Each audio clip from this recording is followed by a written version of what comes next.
Nah, ya sampai. Jadi ya kita mau bahas ini persiapan preview timnas Indonesia melawan Guinea di Paris ya. Kesempatan terakhir kita buat mengikuti Olimpiade ya setelah kita gagal masuk final, perebutan tempat ketiga juga kita kemarin kalah kan 2-1 sama Irak. Ini kesempatan terakhir kita untuk bisa ikut Olimpiade Paris 2024. Iya. Dan ini karena memang nenek moyang kita seorang pelaut ya, jadi dicobain semua dari semifinal, terus perebutan ketiga sampai ini kesempatan terakhir melawan Guinea di Paris.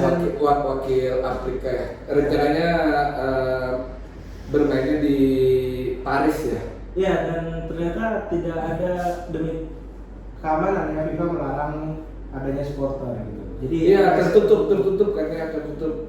Dan buat kalian yang pengen menyaksikan kayaknya bakal disiarin di FIFA Plus, jadi bisa di-download aplikasi. Di FIFA Plus, tapi ada tanpa penonton yang bermainnya. Iya, siarannya maksudnya. Tapi ya kayaknya free sih. Tadi gue juga udah lihat di sosial media pemain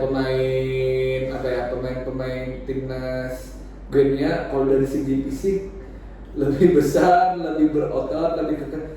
Dan kan ya emang ya banyak yang mayoritas emang pemain Afrika bermain Eropa dan terutamanya kan di Prancis mereka bermainnya. Jadi mereka itu seperti bermain di kandang sendiri. Tapi untuk netralnya tanpa penonton mungkin bisa jadi itu ya. Ya mungkin juga karena kan demi alasan keselamatan ya, karena memang stadionnya itu kalau nggak salah kapasitasnya 12.000 atau 13.000 gitu kan. Karena memang animo dari penonton Afrika, Guinea dan juga kita kan supporternya terkenal lumayan besar.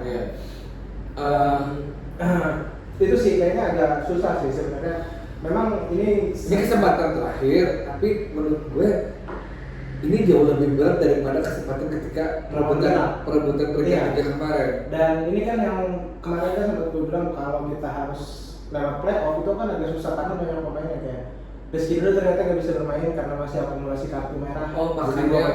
Makanya Hapner juga udah pulang. Hapner juga. Ivan sama Nathan masih kan. Makanya memanggil Elkan sama Dewangga. Iya. Tapi Justin pun juga sebenarnya si Rizzo Osaka dia kan langsung balik langsung main, dan si Rizzo Osaka bilang di media Jepang bahwa mereka juga meritis back gitu. Jadi kemungkinan tidak bisa diberikan, tapi Pak Erick Thohir pengen melobi Elkan Bagot dan juga Justin Hapner. Memang pemainnya mau, cuman kan kita nggak tahu apakah. Balik lagi karena ini bukan kalender FIFA ya. Iya, tapi kan kayaknya masuk FIFA nih, karena kan disarankan di FIFA Plus ya, karena playoff-nya. Tapi gue nggak tahu juga sih. Cuman memang pemainnya mau akan Bagot sama Justin Hapner, cuman klubnya yang agak susah melepaskan. Memang kita kira tahu lah apakah Pak Erick Thohir bisa melobi ya. Memang kayaknya udah fix Dewangga dan Elkan kan. Kalau mereka udah fix dipanggil, udah kuotanya kan udah mencukupi karena mungkin kuota Rizky Ridho kan dipakai Dewangga. Tapi kan ini kembali lagi pemainnya pun nggak perlu harus yang fix di Piala Asia kemarin. Jadi pemainnya boleh pemain tambahan yang masih umurnya di bawah 23. Iya, tapi maksud gue kuota pemainnya itu loh. Ya mungkin ada yang dikurangin satu, mungkin juga kan. Karena memang jadi catatan bahwa mungkin daftar ulang lagi ya pemain-pemain yang akan pertandingan itu kan. Kan biasanya di turnamen pun kan biasanya 24 pemain yang akan bermain, tapi kan plus 6. Iya, plus 6 itu kan ada daftar. Kalau sampai cedera itu kan bisa itu keluar itu masuk. Nah kalau lo sendiri lihat peluang ini gimana sebenarnya? Iya, gue ngeliat sebenarnya jangan sampai ke walau kemungkinan bisa masuk Olimpiade itu kan ada 3 tahap tadi kan. Ya. Nah, tapi tahap terakhir ini malah bukan yang paling sulit kan?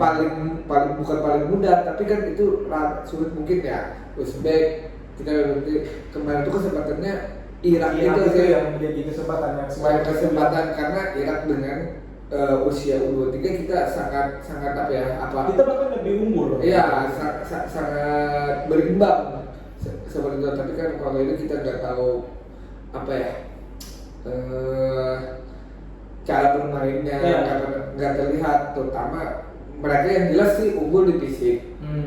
Tapi balik lagi kalau kita bisa bermain as a team, jangan terlalu banyak pemain-pemain yang egois bermain sebagai tim, gak peduli siapapun yang mencetak gol, yang penting memenangkan pertandingan itu Iya. masih terbuka sangat lebar peluang kita. Dan kalau gue lihat sih sebenarnya ini Guinea ini kan memang kita nggak pernah nonton permainannya dan juga paling lihat dari mereka doang, mungkin kayak tipikal permainan mereka lebih ke pragmatis, ngandelin Iya. long ball, terus crossing dan juga skill Fisik, individu. skill individu, Memang secara individual mereka di atas kita lah, di atas kertas ya. Cuman kalau kita bisa bermain lebih kompak lagi, Iya. lebih solid lagi, ya mungkin bisa sih. Kalau menurut gue sih peluangnya ya, mungkin gue sedikit unggulkan Guinea 55% sih, 45% untuk timnas. Ya. Terrealistis aja sih sebenarnya. Memang ini kan Semoga apalagi sih kalau misalnya gua- akan sama Hapner nggak main ya, jadi kebayang siapa yang di tiga di belakang itu Rizky Ridho nggak ada, ya kan nggak ada, Hapner nggak ada, Tapi susah sih. gue takutnya gini, karena kita ini kemarin tuh ya gimana ya, animonya emang kita juga cukup berlebihan Pak. Ini aja kan banyak timnas ini yang ada kena hujatan, terlepas dari Marcelino juga memancing amarah dari supporter, terlepas Marcelino egois. Ini kan kita back kembali lagi, ini udah melebihi target loh pencapaiannya. Ekspektasi lalu meningkat, lalu mau pengen juara. Tapi kan kalau sudah sampai di sini pun sudah apa ya? Sudah pencapaian yang luar biasa. Nah, Memang ini sangat disayangkan kalau nggak lolos ya. gue berharap timnas bisa bounce back secara mental. Karena juga Sintayong katanya setelah pertandingan kemarin mereka diberi waktu 3 hari tanpa menyentuh bola. Ini balik lagi bukan masalah taktik kita, mental, karena kita kan gagal ke final, terus gagal di tempat 3 itu kan pasti ada down, terus juga animo masyarakat Indonesia kemarin sempat memuncak, terus ketika gagal juga banyak yang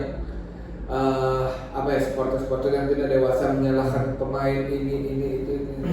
Oh iya, soal netizen kita yang agak sedikit berlebihan ya. Kalau menurut gue sih kritik is fine gitu. Kita memang ketika pemain bola ya namanya kita apapun itu kita berhak mengkritik, tapi kalau sudah hujatan sampai ke klub timnya, Karena kan pemain sudah- bermain itu kan karena agak banyak yang kritis. tidak fokus, banyak yang kita akui aja di Indonesia kan banyak yang FOMO ya. Jadi dalam artian ketika timnas lagi dibicarakan ikut, tapi mereka nggak tahu proses proses segala macam. Jadi ketika menghujat itu sudah, ketika kecewa menghujatnya sudah ke fisik, bukan ke permainan dia, cara dia bermain. Mungkin kalau Marcelo pun dikritik kalau entah Marcelo atau pemain yang lain, kalau lu permainan lu hari ini jelek, lu egois. Tapi kalau sudah ke fisik, ke keluarga, ke klub yang dia ke keluarga bermain, itu kan namanya manusia pasti iya. namanya manusia pasti ada emosinya juga kan. Agak kembali Karena sudah di luar konteks. Ya, Marcelino ini kita sedikit bicara Marcelino ini udah main di timnas dari usia 17 sekarang sudah. Dan usia Marcelino juga kan ya memang dia secara mental mungkin masih belum terbentuk banget karena memang masih di bawah 20 terus juga, tapi karena kembali lagi seharusnya ketika dia sudah bermain 2 tahun untuk timnas, contoh kayak Grealish lah di Manchester City, waktu awal tahun pertama dia sangat egois, tapi setelah 2 tahun 3 tahun berikutnya dia bermain lebih as a team lah. tapi dia setuju kalau dia waktu itu terutama egois, terlalu show off dan terlalu individualis. Tapi kan Mungkin ya kalau kalau ada off day di satu pertandingan, walau itu pertandingan penting ya, tidak diharapkan kita bermain nggak sebagai tim. Kemarin dia bermain tidak sebagai tim, tapi pertama usia, terus juga sebelumnya juga dia kan bermain bagus gitu. Jadi ya kritik permainan aja, tapi jangan kritik sampai ke fisik, sampai ke keluarga atau Tapi ke apakah karena kontraknya mau habis di Belgia mungkin dia pengen show ya, dan tapi kalau kayak Marcelino gue, di klub lain? kalau kayak Marcelino ya secara permainan nggak mungkin dia nggak dapat kontrak dari klub lain di Eropa ya. Iya. Mungkin yang Eropa baik Eropa di Bahkan mana? kan Mancini juga ada bilang kan 4 pemain yang cukup potensial mungkin untuk Semoga bisa ya, di Serie B. semoga kan bisa di Serie B kan bagus kan karena di sana ada Justin, Marcelino dan juga Nathan. di Serie B juga kompetitif kok akhirnya liganya. Oke lah, sedikit lagi gimana nih menurut lo? Apakah bisa menang lawan Guinea atau mungkin peluang agak sedikit kecil? Sebelum kita akhiri video ini. Gue masih yakin Indonesia bisa menang, terutama kalau bisa bermain kolektif sebagai tim ya. Iya, iya. Jangan individual karena kalau individual Susah, ya? susah karena akan kata kasarnya Mereka punya mereka resiko. akan diajarkan kita dari segi fisik, dari segi muscle body kita kalah. Makanya kita jangan banyak dribbling, lihat pemain kosong passing ya kombinasi. Lebih seperti waktu kita melawan Korea dan Jordan. Ya. Oke lah, sekian dulu video dari kita. See you selanjutnya. Semoga timnas kita bisa lolos Olimpiade, walaupun nggak lolos, jangan hujat karena ini sudah mencapai di luar target untuk tim debutan. See you video selanjutnya.